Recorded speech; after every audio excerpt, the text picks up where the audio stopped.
na ponta da língua, tá? E aí a gente vai ter uma simulação com a Anne e vocês vão precisar saber. Ela vai cobrar as condutas. Antigamente, vocês estudavam por conta própria, hoje não.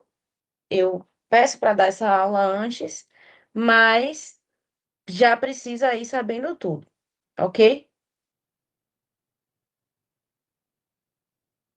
Vou começar a gravar aqui.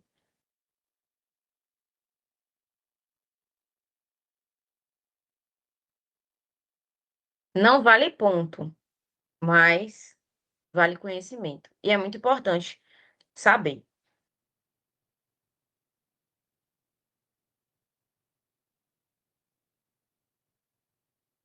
Então, a síndrome coronariana aguda, gente, nada mais é do que a angina instável, o IAM com e sem supra. Qual é o sintoma mais comum de angina da síndrome coronariana aguda? Ô, gente, aceita aí o pessoal, pelo amor de Deus. Não tem como ficar saindo toda hora. Então, o sintoma mais comum vai ser a dor torácica. Existem, gente, vários tipos de dor torácica. Toda dor torácica vai representar uma síndrome coronariana aguda? Não. Por exemplo, fui para academia, treinei o peito, no outro dia estou ali com a dor no peito. É uma dor torácica? É. É toda a dor que acomete o tórax. Então, a definição é a sensação de dor ou desconforto percebida de diversas formas, com, locali... mas com localização na região anterior ou posterior do tórax. Então, qualquer tipo de dor que a gente sinta na região do tórax, anterior ou posterior, é considerada uma dor torácica. E quais são as causas que pode levar? Ansiedade, estresse, sedentarismo, tabagismo, uso excessivo de álcool, pessoal também que gosta aí de tomar café, doenças gastroesofágicas, transtornos psiquiátricos, fibromialgia, doenças pulmonares, doenças musculoesqueléticas, tá? Insuficiência cardíaca, doença arterial coronariana, hipertensão arterial, dislipidemia, asma, diabetes mellitus, depressão, hipertensão pulmonar, DPOC, esofagite crônica. Todas essas causas aí podem levar a uma dor torácica em geral. Porém, a dor torácica que a gente está falando, como principal sintoma da síndrome coronariana aguda, é justamente a dor anginosa, que é um tipo de dor torácica. Mas vamos entender primeiro o que é a síndrome coronariana aguda. Lembrando que se vocês tiverem dúvidas, liga o microfone para perguntar. É melhor, porque eu não consigo ficar olhando o chat o tempo inteiro, tá?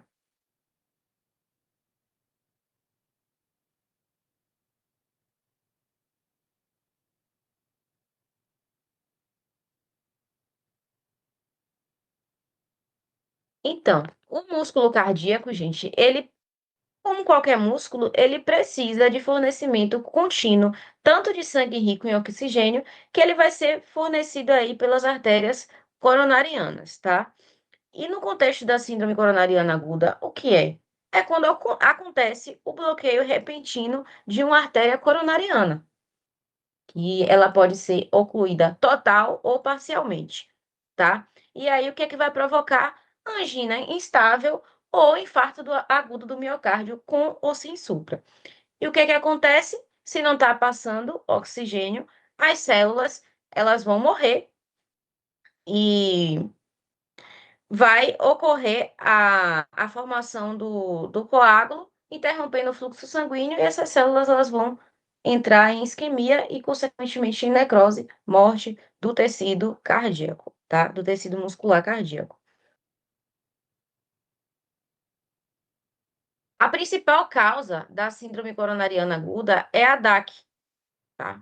A DAC é a obstrução das artérias coronárias pela formação de colesterol e outras substâncias, levando, consequentemente, à obstrução parcial ou total do fluxo sanguíneo, que é nada mais, nada menos do que a aterosclerose, tá? E a aterosclerose é o acúmulo de gordura das placas de colesterol e outros elementos dentro do vaso. Aqui eu trouxe para vocês um vaso sanguíneo saudável, tá? Sem placa de colesterol. E aqui é um vaso sanguíneo parcialmente obstruído por uma placa de colesterol. Vocês conseguem notar que aqui o fluxo sanguíneo ele já está parcialmente interrompido. Então, por exemplo, se o paciente ele tem um quadro de esforço físico, sobe aí um lance muito grande de escada. Ele vai demandar mais do músculo cardíaco e a artéria que já está ocluída, ela vai ocluir mais e pode levar aí o paciente a ter uma angina instável, por exemplo, ou uma angina, não, na verdade, uma angina estável, tá? Então, quando a placa de colesterol ela toma conta aqui do vaso sanguíneo, o fluxo sanguíneo ele já em si já fica prejudicado. Vou olhar o chat para ver se tem dúvida.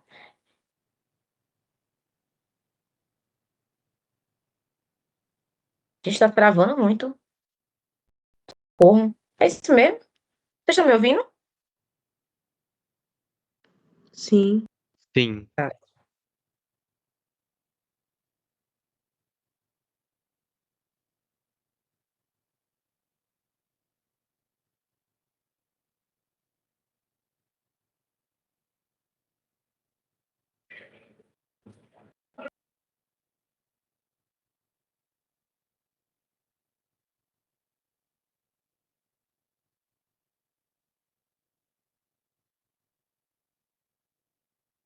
Tem nada no chat, então vou voltar para lá.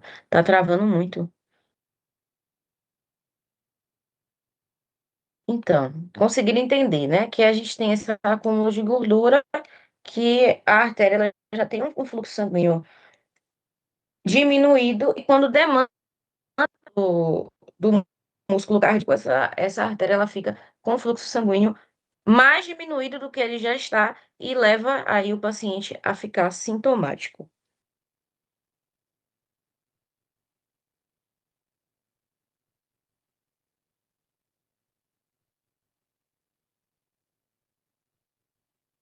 Vamos lá. E como é que acontece a formação desses trombos que fazem a oclusão do, do vaso sanguíneo, que vai levar esse paciente aí a ter uma obstrução e, consequentemente, um infarto agudo do miocárdio, tá? Então, vamos pensar que a artéria tá ali e ela já tem uma placa de gordura, uma placa aterosclerótica. Essas placas elas podem se tornar instáveis, geralmente por conta aí de um processo inflamatório que vai enfraquecer a capa fibrosa dessa placa. E aí, essa placa, ela se rompe. E o que é que joga na corrente sanguínea no paciente? Lipídios e fatores pró-coagulantes, tá? Então, vai entrar aí em contato direto com o sangue. E se é pró-coagulante, ele favorece a coagulação das hemácias. E aí vai ter a exposição de material altamente trombogênico, tá? Porque o colágeno, o lipídio, enfim, todos esses materiais, eles são altamente trombogênicos, ou seja, suscetíveis a formar trombos, tá? E aí ocorre a ativação e a agregação plaquetária. Lembra disso aí, a agregação plaquetária. Lembra disso, tá? As plaquetas, elas reconhecem o colágeno exposto e elas se ativam, tá? E elas começam a se agregar entre si e formam um amontoado de plaquetas. E, por último, tem a ativação da cascata de coagulação, que o fator tecidual ele vai ativar a cascata de coagulação e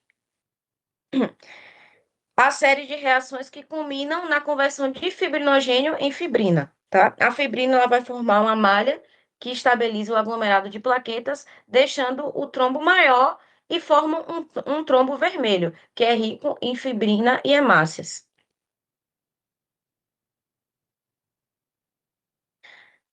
E o que é que vai acontecer com esse trombo? Ele vai obstruir o vaso.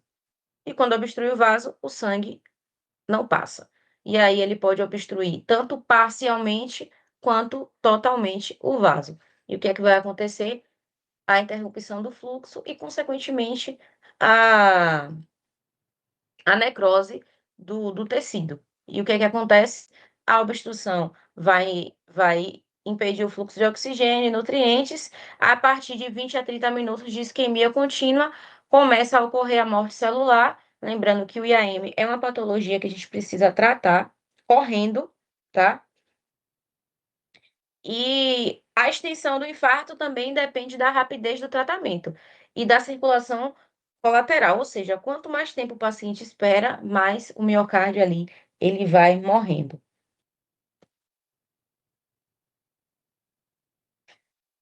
Angina, tá? Angina é a dor, um tipo de dor torácica, tá? E a gente pode chamar aí de angina de peito ou angina pectoris, que ocorre quando o músculo do coração, no caso, o miocárdio, ele recebe uma quantidade de sangue menor do que ele precisa.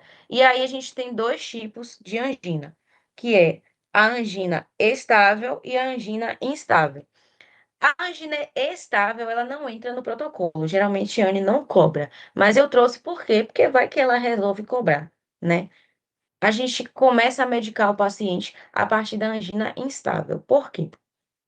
Porque a angina estável, ela vai ser uma dor torácica isquêmica previsível que ocorre com esforço físico ou estresse emocional. E ela vai melhorar com repouso ou com nitrato sublingual. Então, o paciente está ali referindo dor torácica, a gente fala, ó, repousa um pouquinho, ele repousa e passa. Ou ele toma um nitrato sublingual e passa essa dor. Então, é uma característica aí de angina estável, tá? Normalmente, os pacientes que já têm essa angina estável, ele já tem um episódio aí, um quadro de aterosclerose, ele já tem o fluxo coronariano parcialmente interrompido. Então, quando ele se esforça, demanda mais do músculo cardíaco, demanda mais oxigênio e o que é que acontece? O fluxo é diminuído por conta do esforço e o paciente ele fica aí sintomático, mas não ocorre a ruptura da placa, tá? Essa placa ela não se rompe para formar os trombos. A fisiopatologia nada mais é do que uma placa aterosclerótica estável, que ela é fibrosa, mas não é rota, ela não rompeu, tá? Quando há aumento da demanda de O2, o fluxo coronariano ele não supre o miocárdio e vai entrar em isquemia transitória, tá? Não há necrose, apenas sofrimento reversível do miocárdio. Então, quando o paciente ele medica, ele faz um nitrato ou ele repousa, esse fluxo sanguíneo ele estabelece, ele restabelece. O quadro clínico que o paciente ele pode apresentar, isso é muito importante vocês saberem, tá? Deixa eu olhar aqui no chat. Tem dúvidas? Se tiver, joga aí. O quadro clínico que o paciente vai apresentar com uma angina estável é a dor torácica, tá? Com pressão, queimação, aperto. Pode irradiar para a mandíbula, braço esquerdo, epigastrio ou dorso. É uma dor que dura pouco tempo, ela não passa aí de 10 minutos. E geralmente é precipitada por esforço previsível, como eu falei, e o fator de melhora é repouso ou nitrato sublingual. Qual é o tratamento que a gente vai fazer? Isosorbida ou nitroglicerina? Nitroglicerina é falou outro dia. Enfim, nitroglicerina não entra tanto no caso da angina estável, mas eu trouxe porque é um tipo de nitrato, mas é o mais utilizado o isosorbida nesses casos, tá? E a gente também pode utilizar os beta-bloques, que é o metoprolol, que é o mais utilizado, porque vai reduzir aí a demanda de O2. Além disso, tem um tratamento anti-aterosclerótico e também um tratamento preventivo. Esses pacientes que têm quadros de angina estável frequentes, normalmente eles vão utilizar aí um ácido acetil salicílico, numa miligramagem de 75 a 100 miligramas por dia, e também estatina, porque a estatina ela vai fazer aí o controle do colesterol do paciente e, consequentemente, das placas de gordura. E também precisa controlar os fatores de risco, hipertensão, diabetes, tabagismo, obesidade. Então, a gente aí tem esses dois tipos de tratamento. Dúvidas?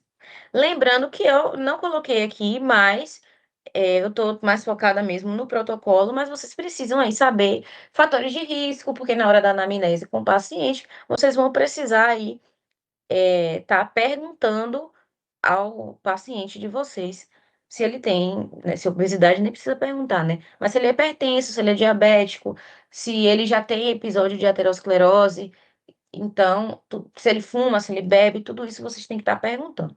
E aí, tem dúvidas?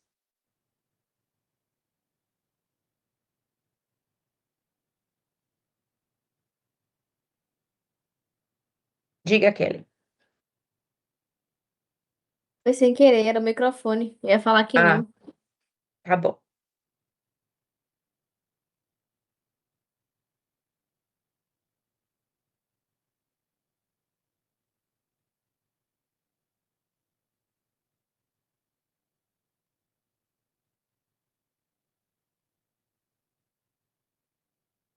E a gente tem a angina instável, essa entra no protocolo, tá? A gente vai medicar o paciente conforme o protocolo de síndrome coronariana aguda, e nada mais é do que a síndrome isquêmica aguda sem necrose miocárdica detectável, tá?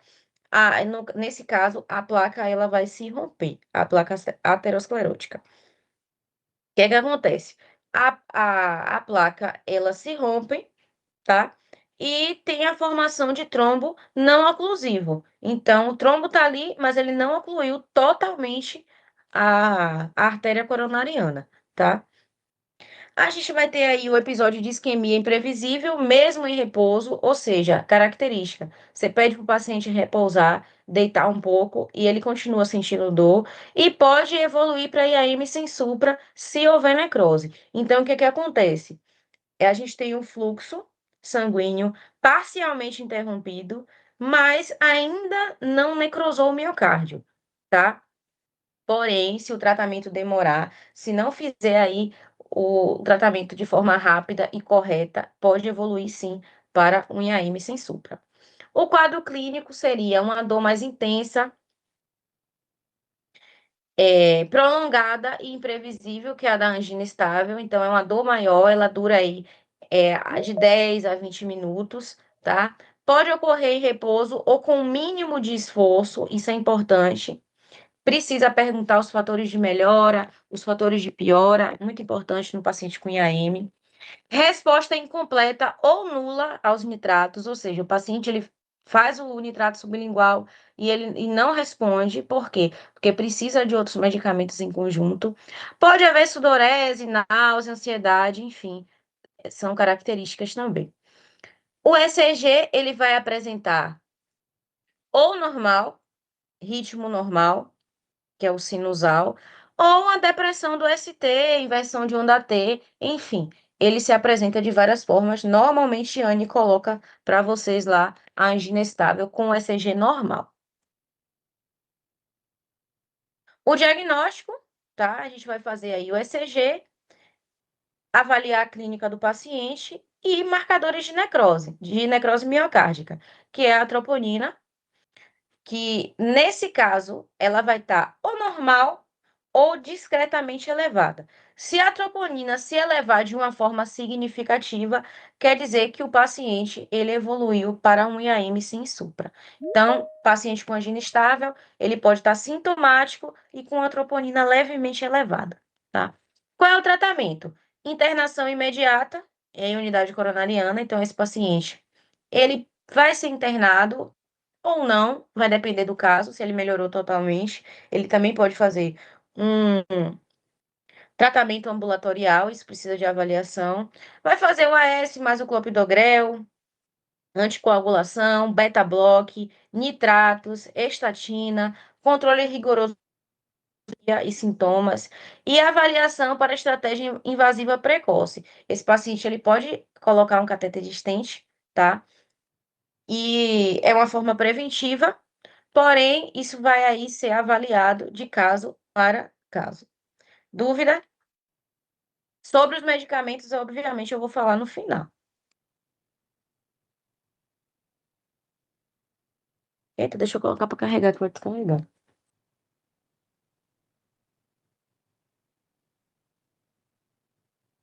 Sem dúvida, né? Passar para o próximo.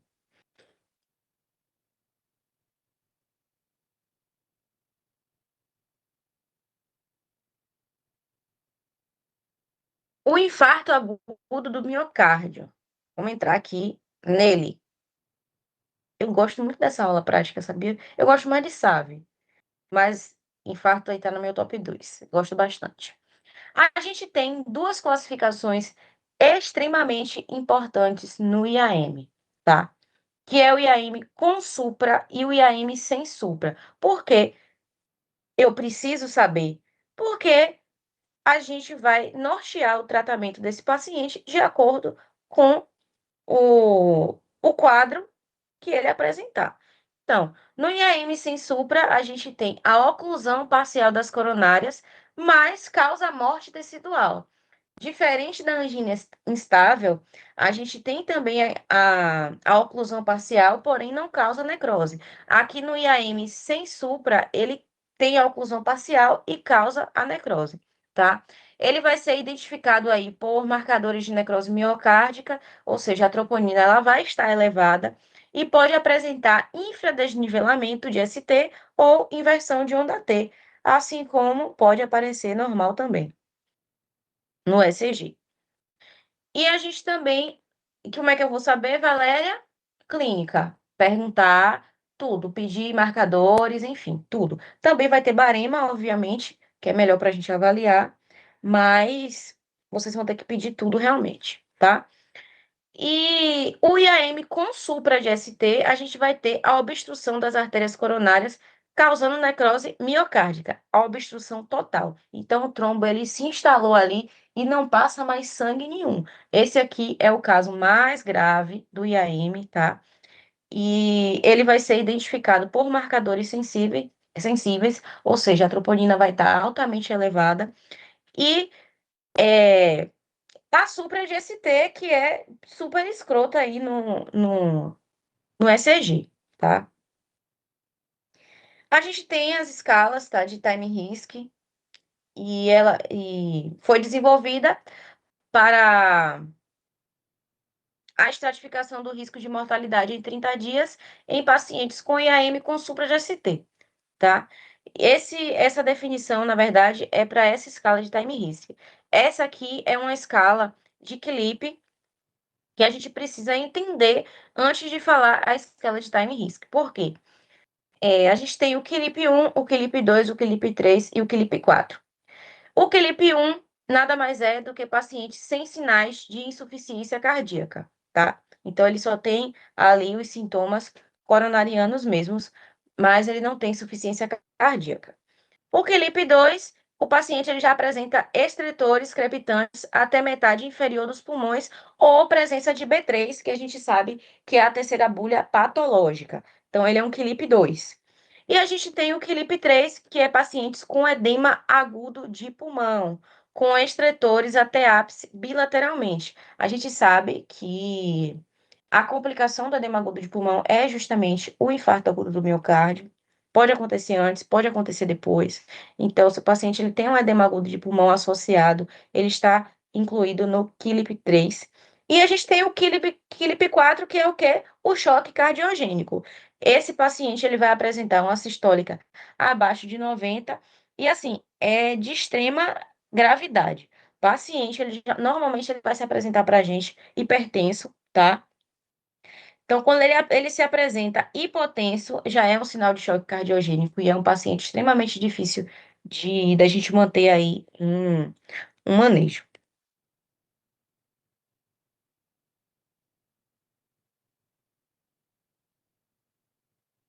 E a gente tem as escalas de time risk, que, Valéria, eu vou ter que saber. Ela vai perguntar na hora. Então, é melhor vocês saberem, tá? Então, tira print aí, ou se não, grava, não sei. É bom pedir na hora. Então, a gente tem aqui Um, dois, três, quatro, cinco, seis, sete, 8 pontos. Obviamente, quanto maior, maior o risco de mortalidade desse paciente. Então, idade acima de 65 anos, pontua 1. Presença de mais de 3 fatores de risco para a doença coronariana. Hipertensão, diabetes mellitus, dislipidemia, tabagismo, enfim, história familiar, estenose coronariana prévia, depressão de ST no ECG da admissão, pelo menos 2 episódios de angina nas últimas 24 horas, uso de aspirina nos últimos 7 dias, elevação de enzimas cardíacas e QLIP entre 2 e 4. Então, vocês precisam saber isso, precisam pedir na hora. E quanto mais alto, a gente tem até 8, quanto mais alta tiver, maior o risco desse paciente, tá? E aí, eu quero saber dos senhores, como é que eu consigo aí reconhecer um paciente com infarto agudo do miocárdio? Joga aí no chat ou fala aí no microfone, por gentileza.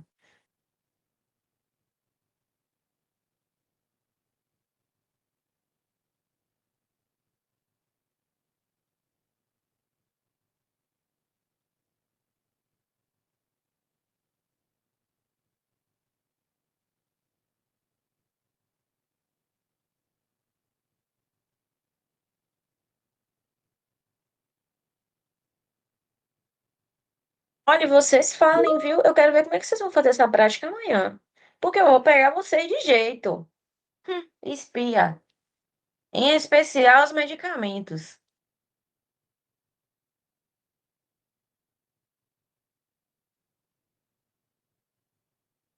Só dor no peito? Que tipo de dor é essa? Dor no peito, dor torácica, a gente tem vários Doutor, tipos. Oi? em aperto. E qual é o nome da dor?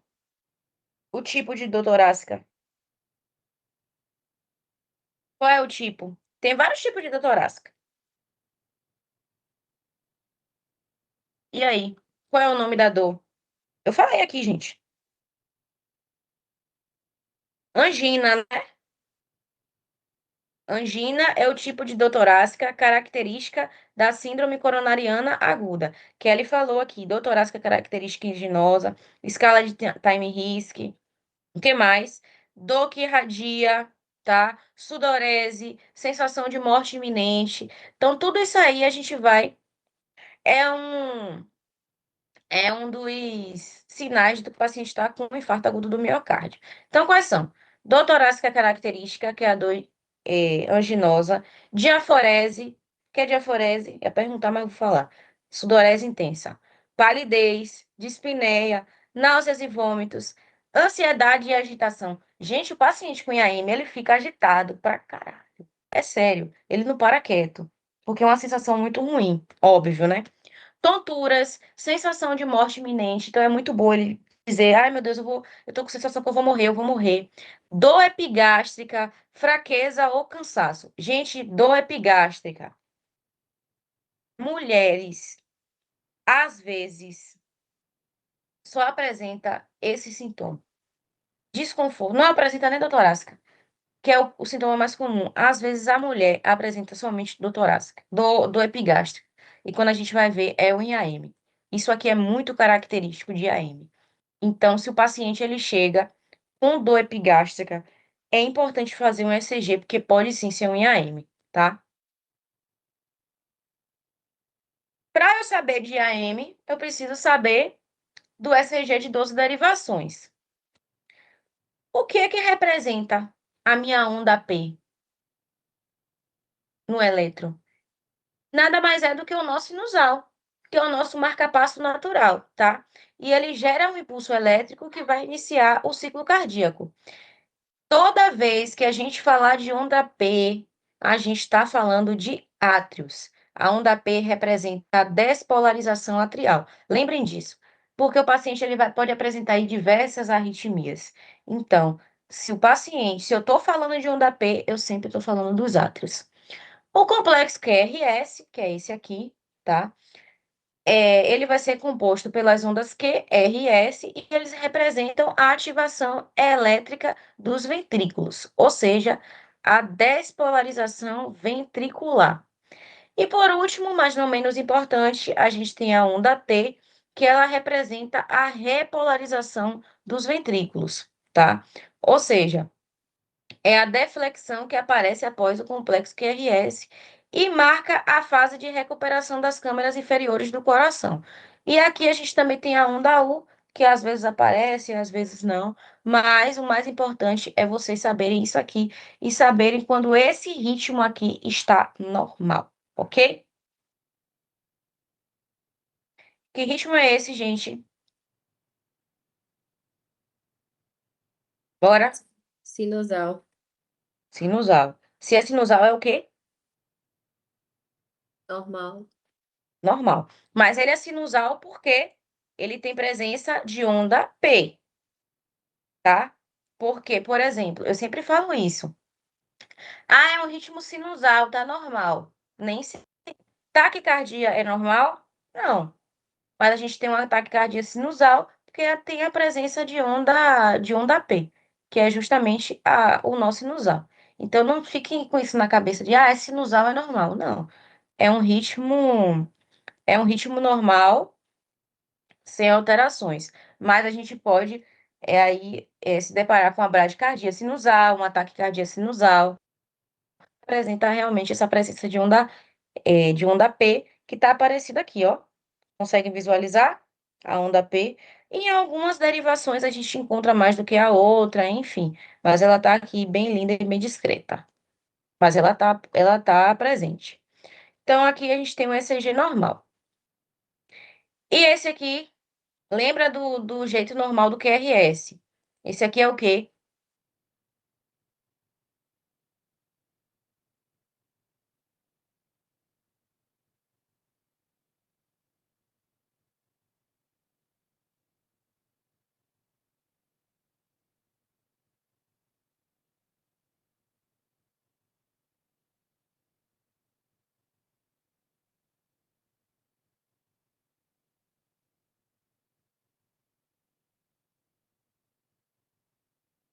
E aí, gente? Ninguém vai me dizer que ritmo é esse? Eu vou colocar esse lá amanhã. Bora entender aqui. Vamos no V3 aqui, V5, que tá muito mais evidente. Gente, aqui a gente tem, tá? Complexo QRS. E aqui a gente tem a onda T. Aqui, ó, a gente tem um infra de ST, tá? Se é o complexo é QRS e o T tá aqui, tá abaixo da linha. Então, a gente tem um infra de ST, infra embaixo, supra em cima. Conseguiram compreender?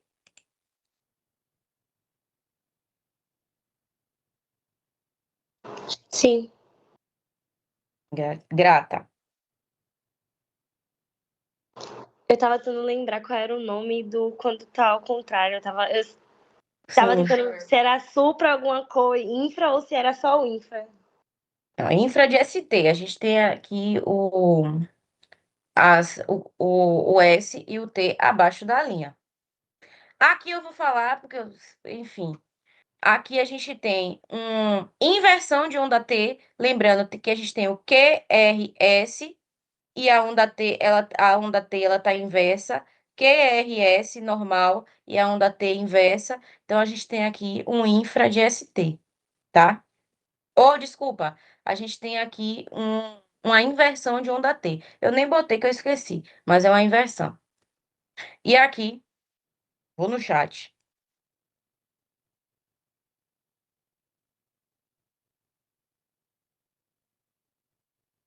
Eu não tô acreditando. Já era para ter resposta aqui. Supra de ST. Pelo amor de Deus. Você não me envergonha amanhã, não. Porque eu fiz uma monitoria com esses meninos no semestre passado. A professora deu esse eletro aí. Foi exatamente esse aí. E o menino não sabia que era uma Supra. Eu fiquei indignada. Eu falei, não é possível, gente. Pelo amor de Deus, que zorra é essa que tá acontecendo aqui? Uma Supra. A Supra é extremamente escrota, ela não é eletro. Entendeu? Então, aqui, supra de ST. Você, quanto enfermeiro, tem a obrigação de saber identificar pelo menos uma supra no eletro. Pelo amor de Deus. Ô, Val, você A volta gente ali tem... só no infra, só pra tirar um print, por favor? Eu vou disponibilizar esse slide daqui a pouco. Ah, pronto, obrigada. Porque a Supra, gente, ó, tá tudo desorganizado aqui, tá um caos. Mas aqui, ó, R, Q, R, S, T. Ou seja, Supra lá em cima, oclusão total. Caso mais grave do paciente. Eu me lembro que a equipe colocou dipirona nesse caso aqui. Enfim, fiquei indignada. Eu falo mesmo, né? Não tô citando o nome de ninguém, não tô expondo ninguém, para vocês não fazerem igual, não me envergonhem, pelo amor de Deus. A gente tem os principais marcadores de necrose miocárdica, tá? A gente tem o CKMB, a mioglobina, creatina quinase, que é o CK, e a gente tem a troponina. Gente, normalmente a gente pede somente a troponina. Fiquem à vontade para pedir outras coisas, porém, a troponina, ela é a mais específica, ela é a específica do músculo cardíaco. Então, se ela está acima de 0,04, mostra para mim que o paciente ele está com lesão do tecido cardíaco, ok? Então, eu preciso saber o valor normal, claro, porque eu posso botar lá a troponina 0,02, normal. Se você não sabe, e aí? Precisa saber, viu, gente? Então, troponina, valor normal menor que 0,04. Acima disso, o paciente já está entrando aí em sofrimento. A proteína específica, geralmente aí do coração, a gente utiliza mais a proteína I, a troponina I, para o coração, mas isso aí, enfim, não tem problema. Vocês podem pedir somente troponina. Tratamento farmacológico.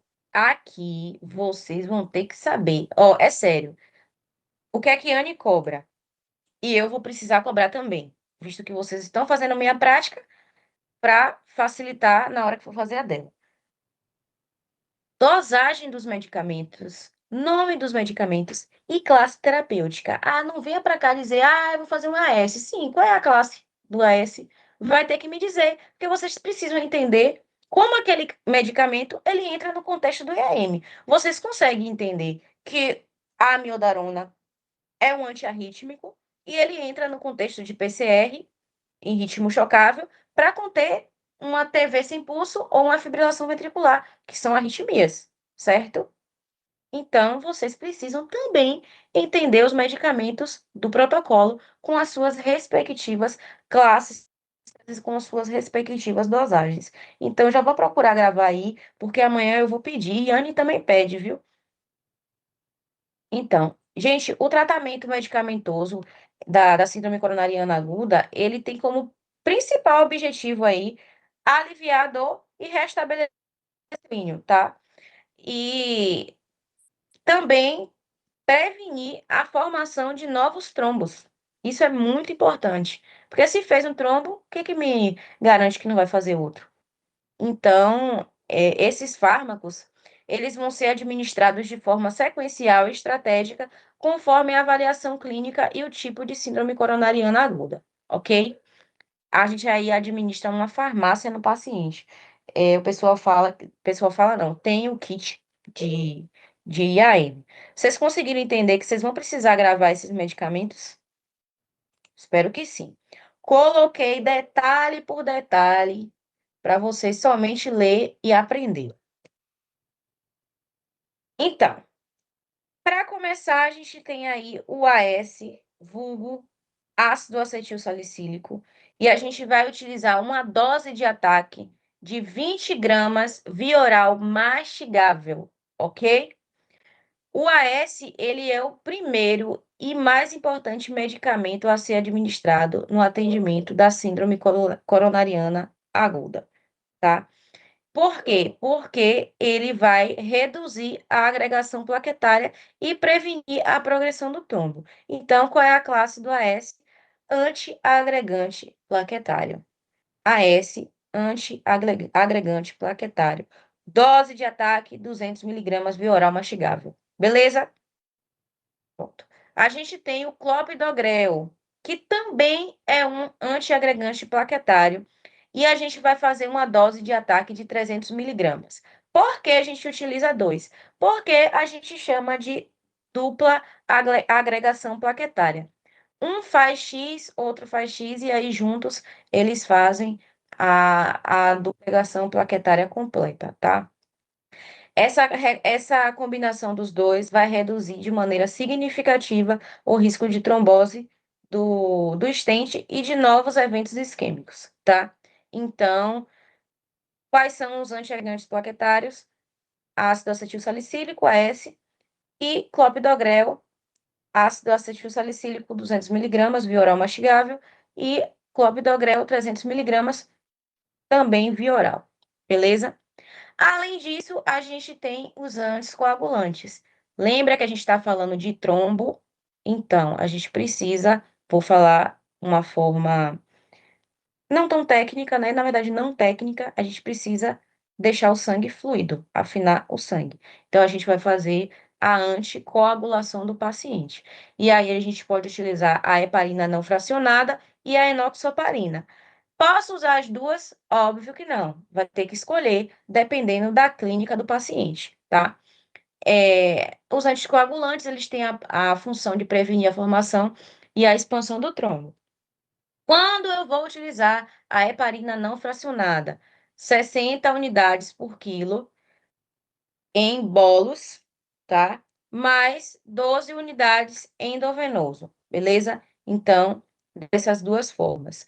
Quando eu utilizo IAM com Sensupra, se o paciente for fazer a intervenção coronária percutânea, que a gente vai conversar daqui a pouco, ou a ponte de safena, ou revascularização miocárdica.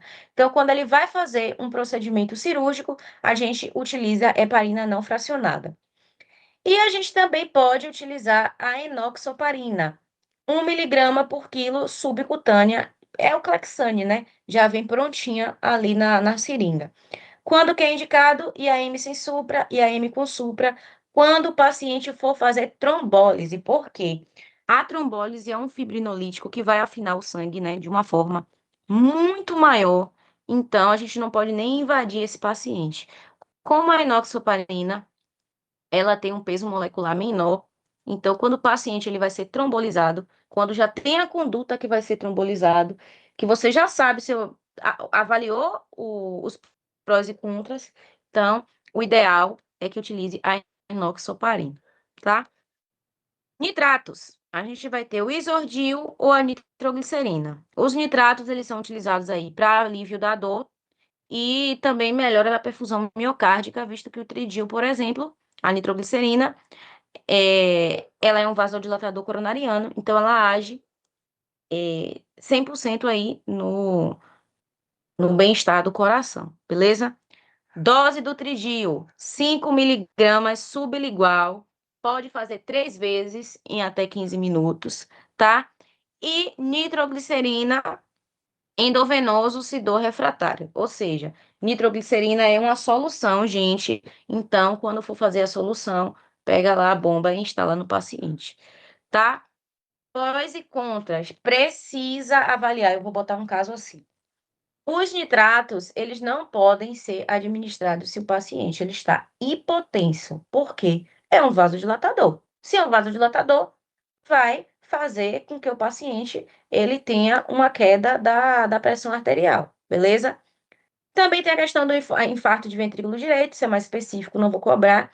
E o uso recente de tadalafila, né? Esses estimulantes sexuais também é contraindicado o uso dos nitratos, porque pode levar o paciente a um risco de colapso circulatório.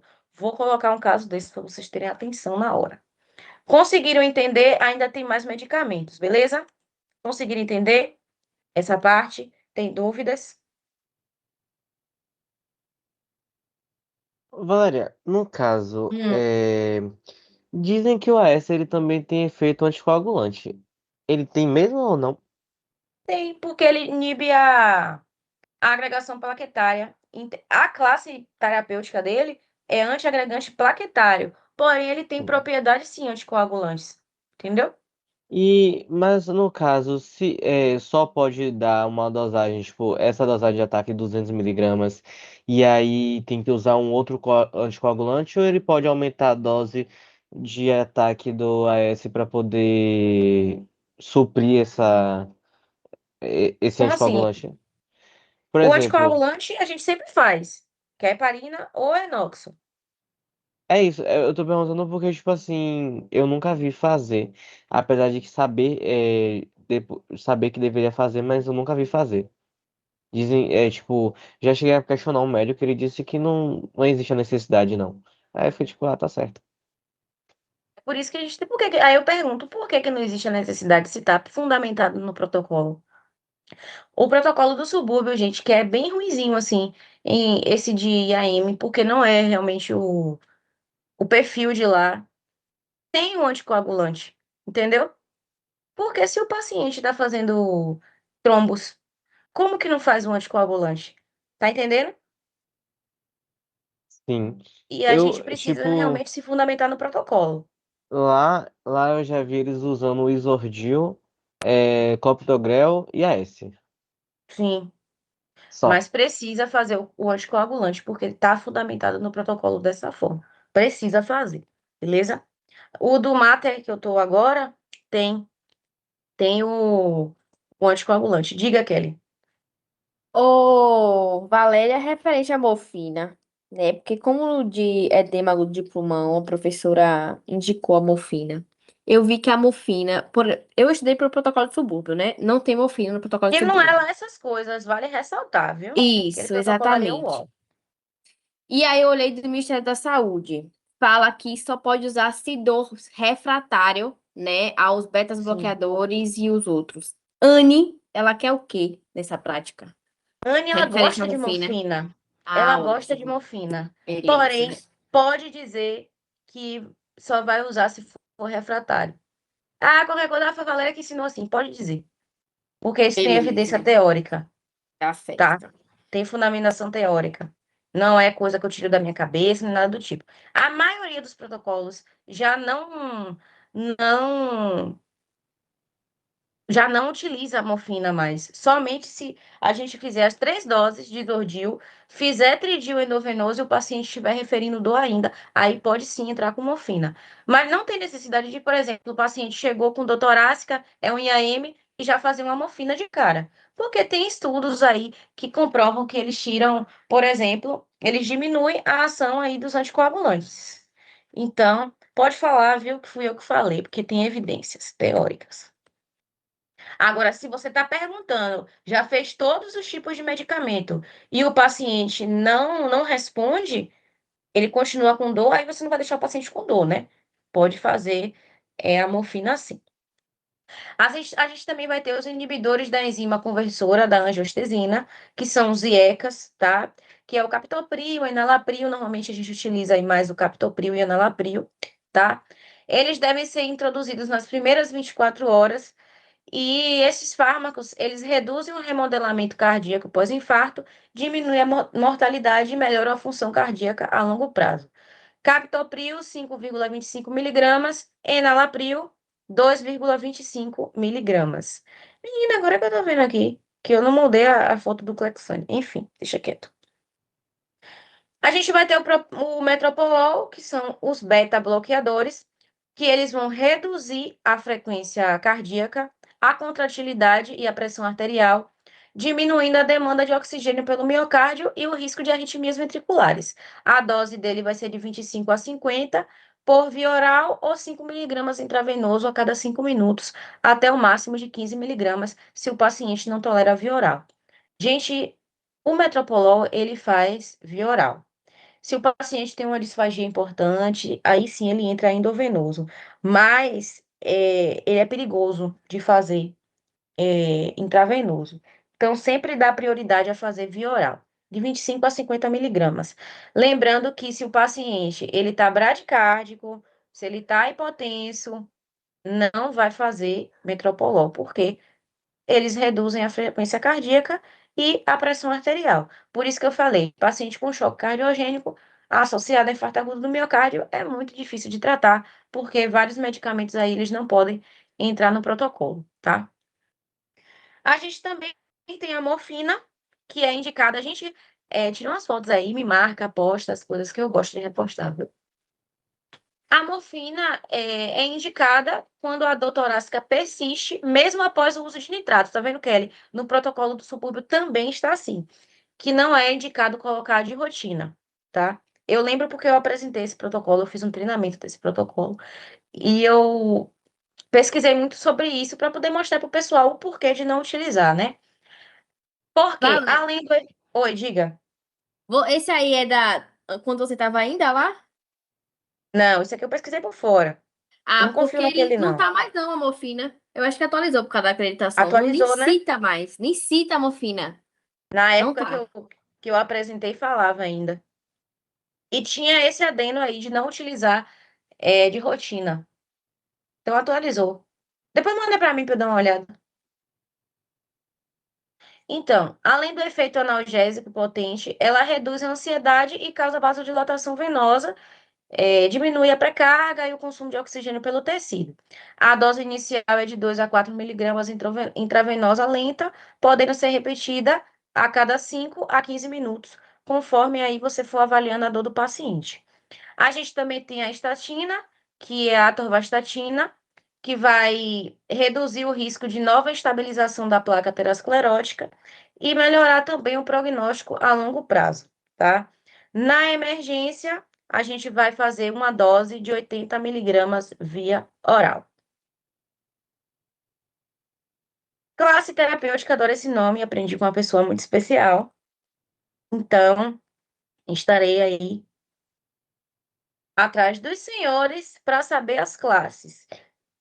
A gente sabe que o AS é um antiagregante plaquetário, clopidogrel, antiagregante plaquetário, enoxo e heparina, anticoagulante, isordil, vasodilatador, tridil, vasodilatador coronariano, metoprolol, beta-bloqueador, estatina, hipolipemiantes, que diminui os lipídios, morfina, opioide e captopril, inibidor da enzima conversora de angiostesina, que é a IECA. Então, conseguiram entender? Eu vou disponibilizar esse slide para vocês entenderem como funciona essas classes terapêuticas, enfim. Vou estar cobrando amanhã e Anne também cobra. Beleza? Dúvidas quanto aos medicamentos? Ah, gente, tem o oxigênio também, tá? Mas eu vou falar aí daqui a pouco.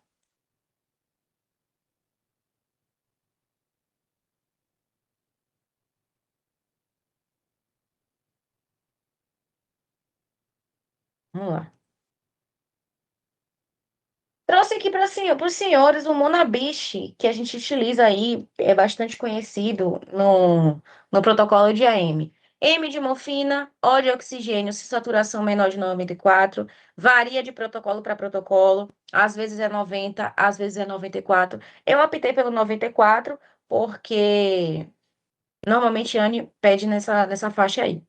N de nitrato, A de AS, B de beta-bloque, I de ECA, C de clopidogrel, H de heparina e E de estatina. Gente, isso aqui é uma mãe. Se vocês lembrarem do Monabist, vocês vão lembrar de todas as condutas medicamentosas do protocolo de AM, tá? E por que eu não vou utilizar morfina de rotina? Porque tem a redução da pressão arterial e da frequência cardíaca. Ela vai causar aí vasodilatação e a queda da pressão. Isso pode piorar a perfusão do coração, que já está sofrendo, né? Com fluxo sanguíneo interrompido. Tem o risco de depressão respiratória, que eu falo isso com vocês sempre. Além disso, a gente tem a interferência com medicamentos antiplaquetários. Não é nem anticoagulante, como eu falei. É os antiplaquetários. Os estudos, eles mostram que a morfina atrapalha a absorção oral de medicamentos antiplaquetários que são fundamentais, que vai ser a AS e o clopidogrel, tá? Isso pode aumentar o risco de novos eventos isquêmicos. Então, é por isso que a gente não utiliza de rotina. Então, só pode ir lá dizer que vai utilizar em último caso, pode dizer que foi eu que falei. Deve seguir essa ordem dos medicamentos desse macete? Não, porque a morfina, ela já não entra de rotina, tá? Eu coloquei no final a ordem para vocês seguirem. Aí é somente para vocês lembrarem os medicamentos. Eu tava doida que vocês voltassem na terça, porque domingo, gente, eu tava cansada, eu tava off, tava morta de cansado. Agora já é pra ter vocês estudado antes, né? Pra ficar somente esperando Valéria. E se Valéria não fizesse monitoria? Eu não tive monitoria, não, viu? Eu tive que me virar nos 50. Esse Não, paciente. mulher. É para direcionar o estudo, entendeu? Ah, sim. Porque vai ficar dependendo de mim? Gente, esse paciente eu salvei, mas não valia ponto. Mas eu salvei. O importante é isso.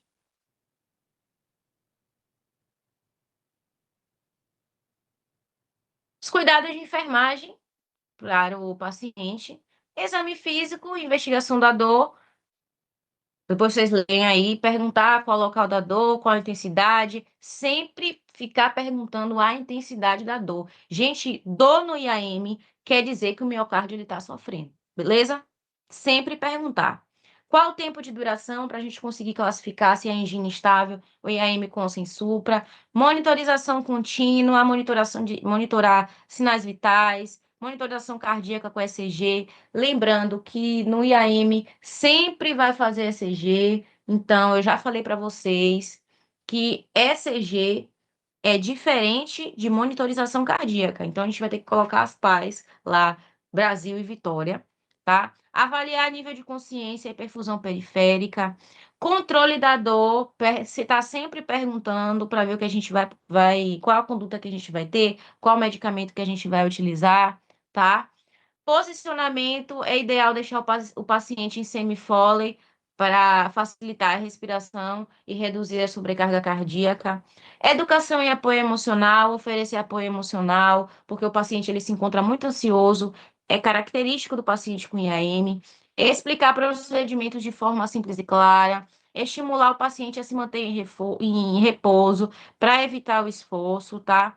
Prevenção de complicações, observar sinais de choque cardiogênico, que é hipotensão grave, extremidades frias, estar atento a sinais de insuficiência cardíaca, edema, estretores pulmonares e estar preparado para iniciar suporte avançado de vida em caso de parada cardiorrespiratória. Vai que Anne bota o paciente lá para parar de novo, para vocês passarem novamente pelo suporte avançado de vida. E aí? E registro de enfermagem, né, gente? Registrar tudo que é de extrema importância. Desfecho clínico. Gente, o pessoal no semestre passado, alguns perderam. Por conta do desfecho, eles faziam o protocolo direitinho, mas chegava no desfecho, eles não sabiam para onde caminhar o paciente, tá? A gente tem alguns tempos que isso gera indicador, inclusive para os hospitais. A gente tem o tempo porta-ECG, que vocês já sabem, tem até 10 minutos para fazer o ECG quando o paciente chega na emergência. Tempo porta-balão é o tempo entre a entrada do paciente no hospital e a realização da angioplastia primária, tá? A Sociedade Brasileira de Cardiologia e a America Heart recomendam que este tempo seja menor que 90 minutos, beleza? E o que é? Deixa eu ver se tem isso. Tem. Daqui a pouco eu falo. E a gente também tem o tempo porta-agulha. Quando o meu hospital ele não disponibiliza de serviços de hemodinâmica, eu preciso fazer alguma coisa. Por exemplo, eu trabalhei no subúrbio e eu trabalho agora no Mater. O subúrbio ele não tinha hemodinâmica disponível. Então, se o paciente ele chega lá com infarto agudo do miocárdio e ele está dentro da janela de trombólise, ele vai ser trombolizado, tá? Na verdade, IAM não tem janela. Janela é só no AVC. Se ele está apto para ser trombolizado, ele vai ser trombolizado, tá? Se o paciente chega no Mater Dei e ele tem um infarto agudo do miocárdio, ele pode ser encaminhado aí tanto para trombólise, quanto para ICP, quanto para revascularização miocárdica. Então, o meu hospital ele dispõe de serviço hemodinâmico, paciente vai para hemodinâmica. A prioridade é o padrão ouro. Se meu hospital não dispõe de serviço hemodinâmico, a gente vai aí para trombólise. Outra coisa, a trombólise tem contraindicações. Quais são elas? AVE isquêmico recente, menor do que 3 meses, TCE importante recente, dano ou neoplasia do sistema nervoso central, malformação vascular intracraniana, sangramento intracraniano prévio, sangramento ativo ou diástase hemorrágica, dissecação aguda de aorta, discrasia sanguínea presente. Se o paciente ele já faz uso de anticoagulante, se ele tomou anticoagulante recente, também é um critério de exclusão, tá? E o fibrinolítico, que é o Actilce, né, o Alteplase, a gente vai precisar saber o cálculo, porque a Anne vai pedir a vocês o cálculo, tá? Então, como é que a gente faz? Ela também vai perguntar como é que faz a administração. Então, a gente tem 15 miligramas em bolos, 50 miligramas em 30 minutos e 35 miligramas em 60 minutos, sendo o máximo aí de 100 miligramas. Dúvidas? Eu vou ensinar como é que faz o cálculo, tá? Daqui a pouco. Valéria, Oi. no caso, se tiver hemodinâmica, a gente vai encaminhar para hemodinâmica. Se não Isso. tiver hemodinâmica para fazer trombólise, vai ser para UTI ou vai ser na emergência mesmo? Trombólise? Sim. Encaminha ele para algum lugar? Repete a pergunta aqui, que eu vi uma fofoca aqui na hora. Repete No aí. caso, para fazer a trombólise, vai encaminhar para algum lugar, para UTI, por exemplo, ou fica lá na Não, emergência? na emergência. Faz na Fica lá emergência. com a gente, né? Ótimo. Isso. Faz na emergência. Agora, se o paciente fizer na UTI, por exemplo, um AVC que também tromboliza, aí faz na UTI mesmo. Mas aí na emergência que faz é rápido. Precisa fazer muito rápido. Então faz na emergência mesmo. Inclusive, é um babado para fazer essa trombólise, viu? Porque precisa assinatura de termo, enfim, é um medicamento bem crítico e de altíssimo custo, viu, gente? A Actiuse é o mais barato, é uma ampolinha aí, ela deve custar em média 5 mil, 6 mil reais. Enfim, é de alto custo.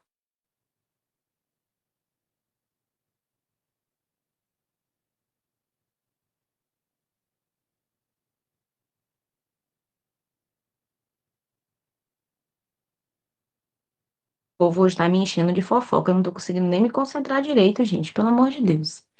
A gente tem esses três desfechos, que é os fibrinolíticos, que é a trombólise, a gente tem a intervenção coronária percutânea e a revascularização miocárdica.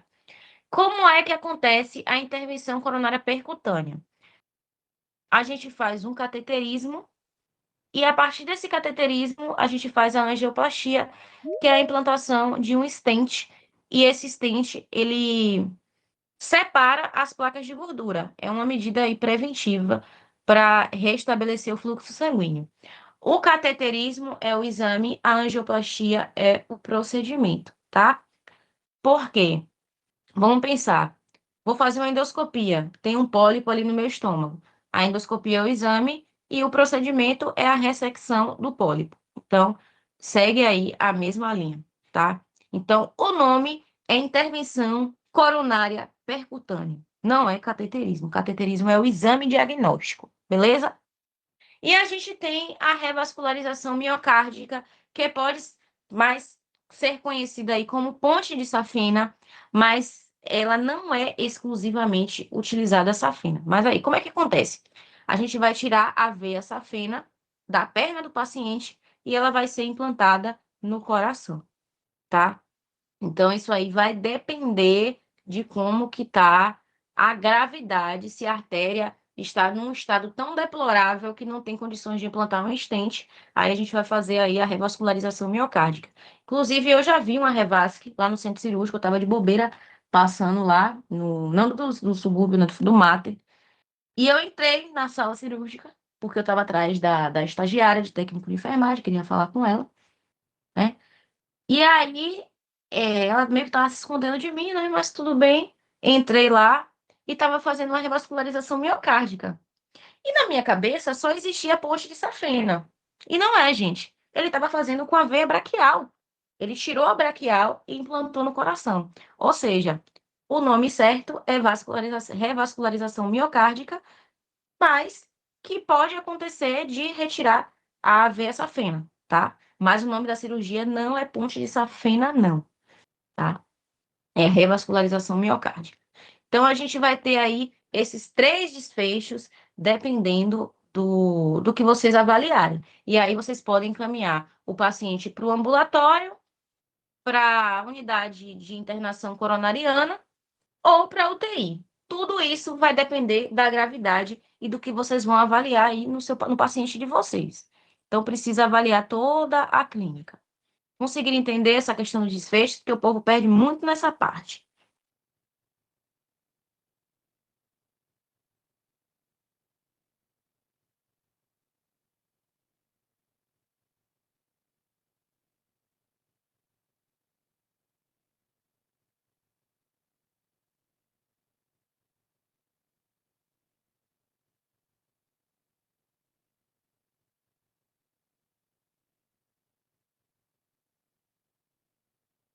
Não tem dúvida? Tem certeza absoluta?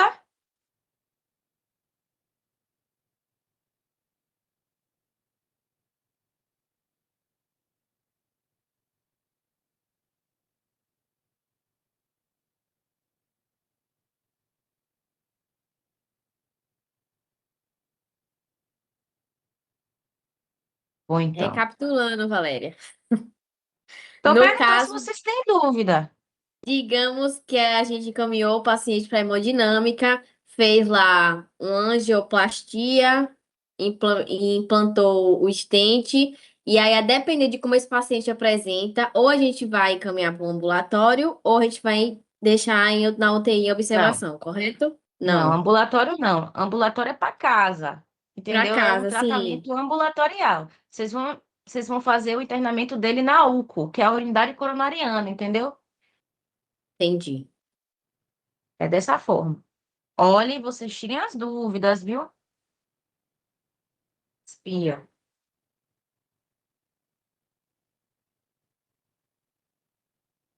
Mas eu acho que já acabou.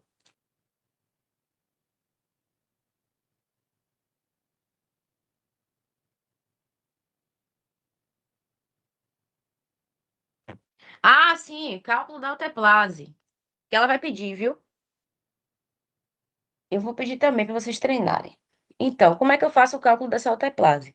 A gente tem aqui uma tabelinha que se o paciente ele for menor de 65 quilos, a gente vai fazer 1,5 miligramas por peso, tá? Então, se o paciente ele tem 55 quilos, eu vou fazer 1,5 vezes 55 e eu vou ter 8,82,5. A minha dose total é 82,5. 15 miligramas dessa dose vai ser em bolos, ou seja, eu vou fazer direto na veia do paciente, e 67,5 vai ser em infusão contínua, certo? Não precisa falar 30 minutos, 60 minutos, não. É só vocês saberem que 15 miligramas é em bolos e 67,5 é infusão contínua, tá? Se o paciente tem um peso maior ou igual a 65, eu vou fazer uma dose total de 100.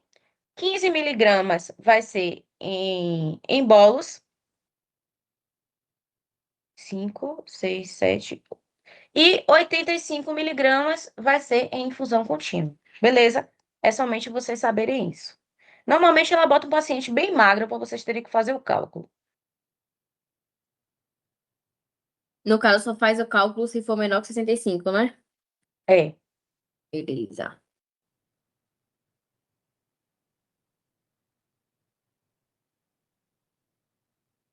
Gente, como. Acho que foi Yasmin que perguntou. Como que faz o atendimento inicial? Eu botei essa pesca aqui para vocês, tá? Do medicamentoso, porque realmente é confuso mesmo, é muito medicamento. Então, a gente tem que se atentar a essa questão que o atendimento inicial do paciente no IAM é essencial para salvar o músculo cardíaco, tá? A identificação precoce dos sintomas, a realização imediata do ECG, tudo isso associado ao tratamento farmacológico, vai reduzir aí o risco de complicações, mortalidades, além de melhorar o prognóstico do paciente. Cada minuto aí conta, cada minuto é essencial. Então, gente, eu trouxe para vocês como é que faz o atendimento na emergência. Lembrando que aqui é o medicamentoso.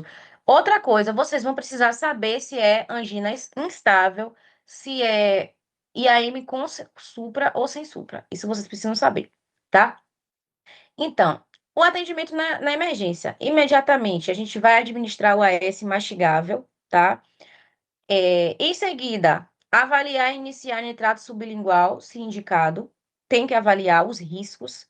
Precisa avaliar se o paciente está apto. Avaliar dor residual com morfina intravenosa. Então, vou avaliar se o paciente ele ainda está sentindo dor, para poder eu entrar ou não com morfina. Associar o segundo antiagregante plaquetário, que é o clopidogrel ou ticagrelor, mas clopidogrel, gente, é o que mais utiliza, tá? Iniciar a anticoagulação com heparina, lembrando que eu falei com vocês que heparina vai ser se você for mover o paciente para ICP ou para revascularização miocárdica. Se for fazer trombólise no paciente, você vai precisar fazer o Clexane, que tem um peso molecular menor. Então, é importante perguntar se o paciente, se o hospital, ele dispõe de hemodinâmica, tá? Introduzir o beta-block, estatinas e ECA após a estabilização do quadro, tá? Então, dá uma olhada lá no quais são os medicamentos e encaminhar o paciente para a reperfusão miocárdica conforme o protocolo. Angioplastia, revasc ou fibrinólise, tá? Conseguiram entender isso? Eu quero todo mundo afiado nesses medicamentos. Espia, viu? Amanhã. Todo mundo afiado. Favor chegar cedo. Eu vou chegar cedo amanhã. Tentar, né? Mas eu vou chegar, que amanhã eu vou sair cedo do trabalho. A saúde do coração começa nas escolhas de hoje. Cuidem de vocês, viu? Então, vocês aí que gostam muito de comer besteira, de estar bebendo, bora preparando, né? Autocrítica. Dúvidas?